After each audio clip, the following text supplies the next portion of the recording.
जे voter मान पाखु जितेबाला गले 3100 टंका दिज्व बोली आपण एमएसपी सहित आपण जो कॉस्ट इनपुट कॉस्ट को जोड़िकी से देवे बोली जो कमिटमेंट देते आज माननीय मंत्री जो उक्ति से उक्ति स्पष्ट करुच्ची जे से फेल मारुचंती एवं चाषी जहाँ को नेइकिरी आमर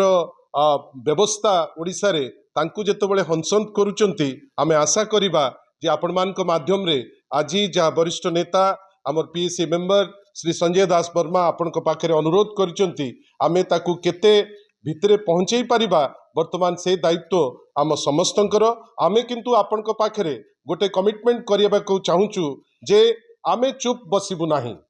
आमे तीक्ष्ण नजर रखीचु आगामी दिन मानकरे जदि बाध्य हबु आमे निश्चित भावे राजरास्ता को जेमती वर्तमान पश्चिम ओडिशा रे प्रत्येक जिल्ला रे वर्तमान बीजेडी नेतृत्व रे चाषी भाई माने राजरास्ता को आसी पहुंची आमे बाध्य करदेबु ए सरकार को जे जोटा चाषी कूल हितरे अच्छी से दबा पाई बाध्य हेबे एवं तांकर जो कमिटमेंट से फेल मारिचंती बेली राजरास्ता रे आसी से क्षमा मांगे। धन्यवाद।